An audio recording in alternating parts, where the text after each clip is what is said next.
Hi guys, welcome back for lesson 10.6.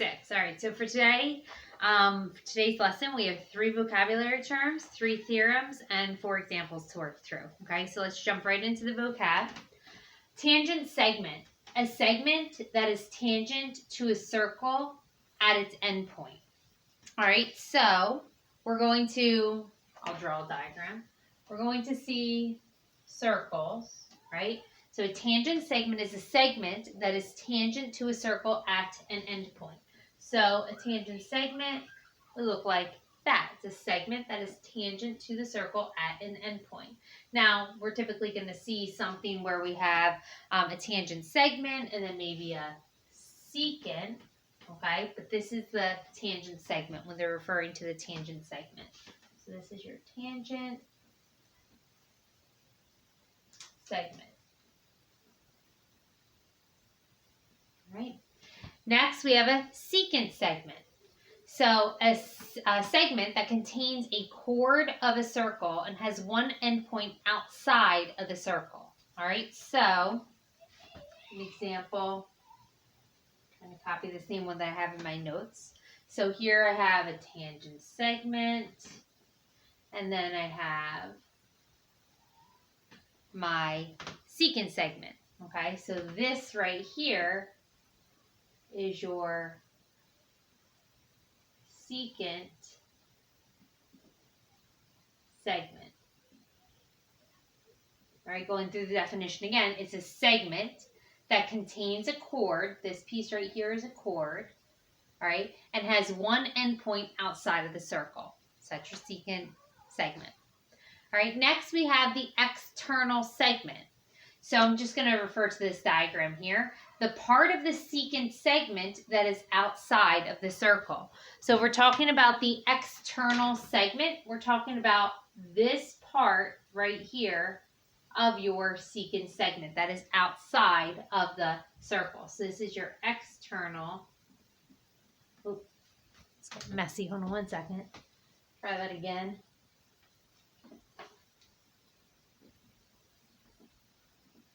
External segment. All right. And so that is the vocabulary. Now we have 3 theorems to work through.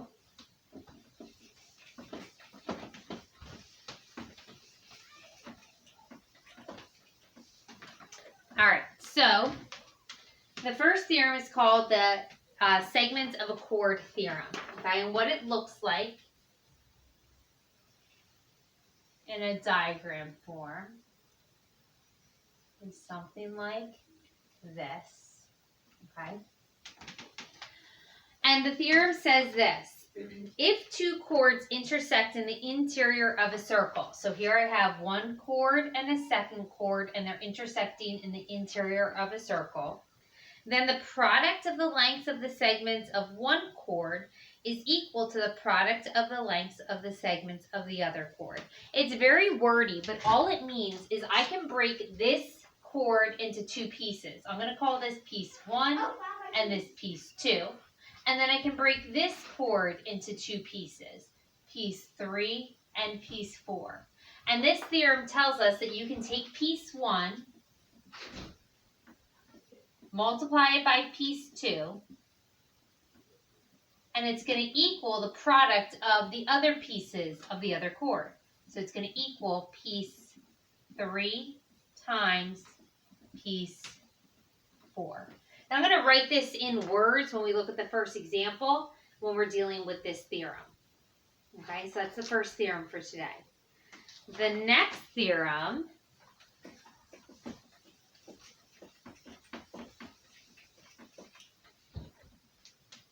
if we have a circle, all right, and this is the segment of a secant theorem. So we're going to have 2 secants.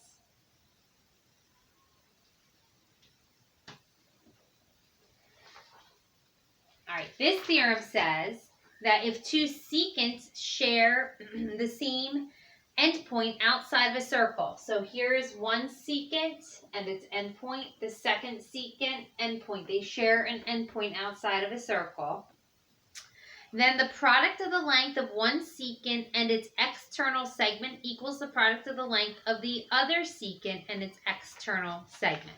Okay, so we're going to have to take the whole secant, so your whole secant, whatever that length is, times the outside part,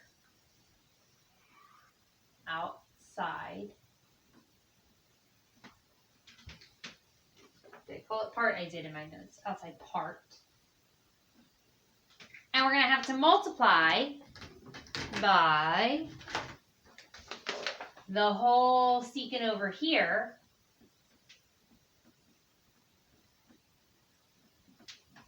times its outside part.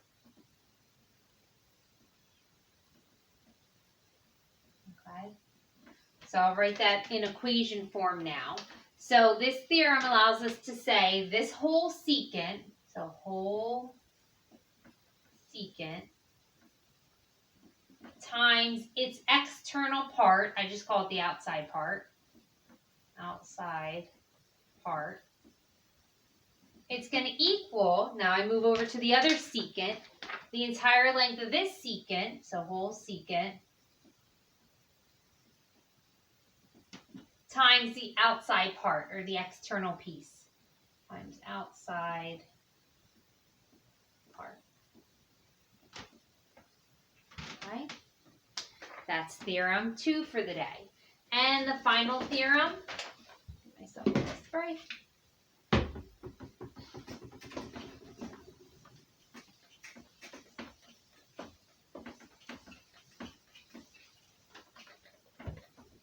All right, so the final one, so here I have a circle, and it's going to be a secant and a tangent. So they have a tangent and a secant, okay? And for this theorem, it says that the whole secant, so we're again starting with the whole secant,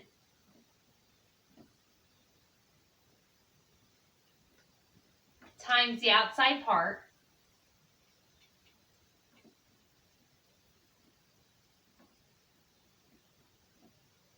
I'll write that down here, the whole secant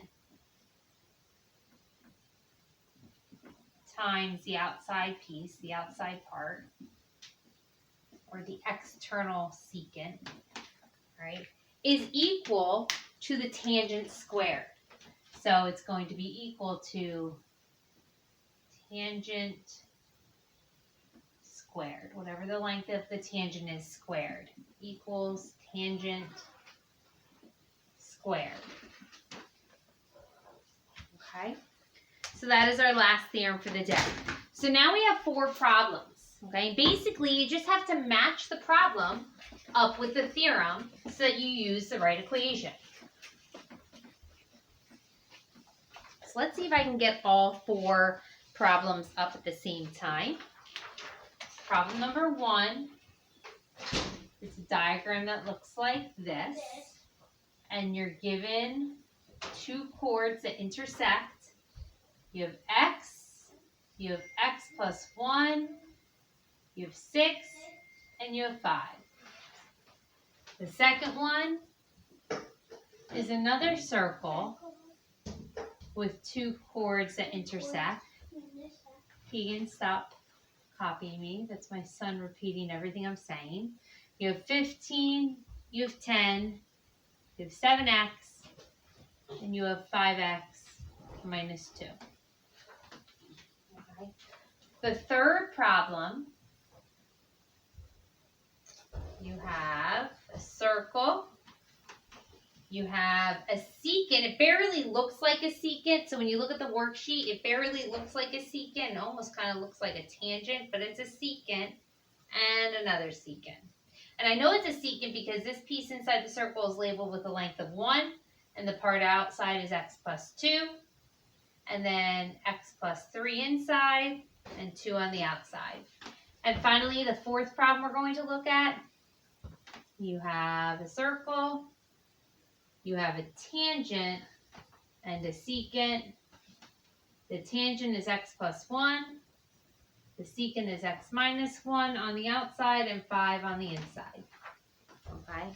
So you need to be able to match the diagram with the correct theorem, okay? So this matches the first theorem, which says piece times piece is equal to piece times piece, okay? So it's the pieces of the one chord, 6 times 5, and it's equal to the pieces of the other chord, x times the quantity x plus 1.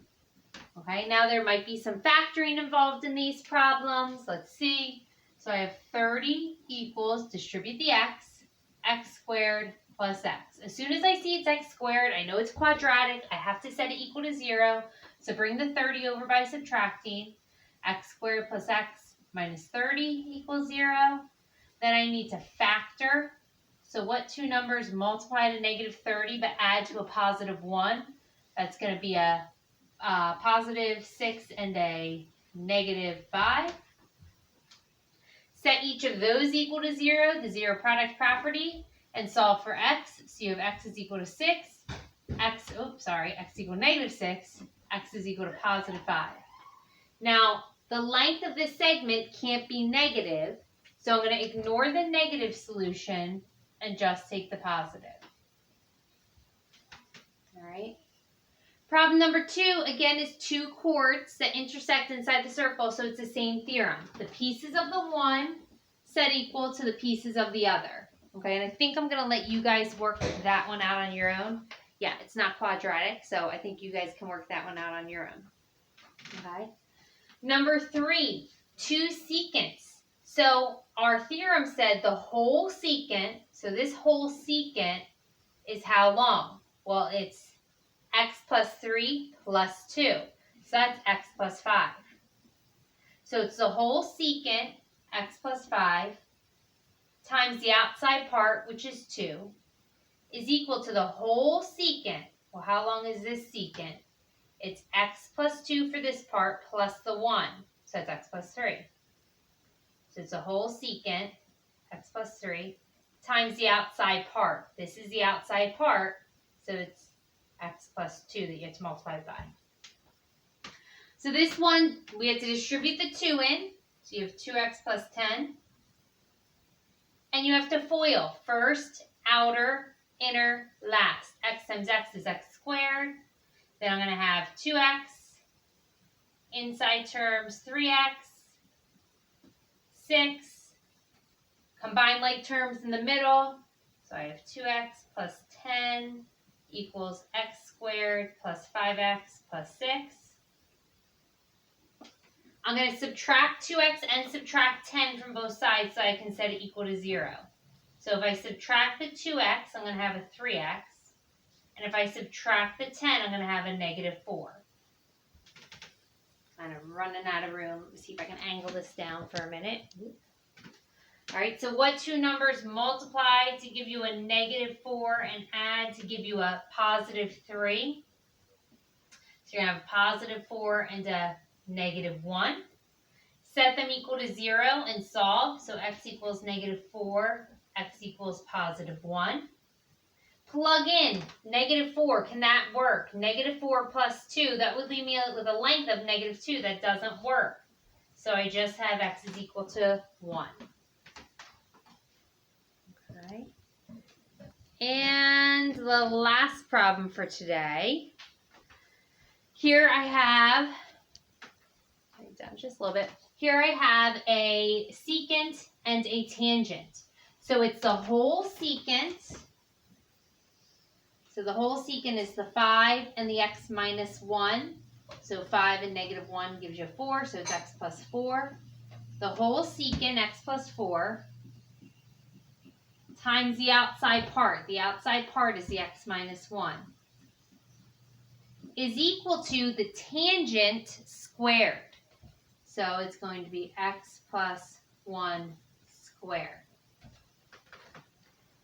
All right.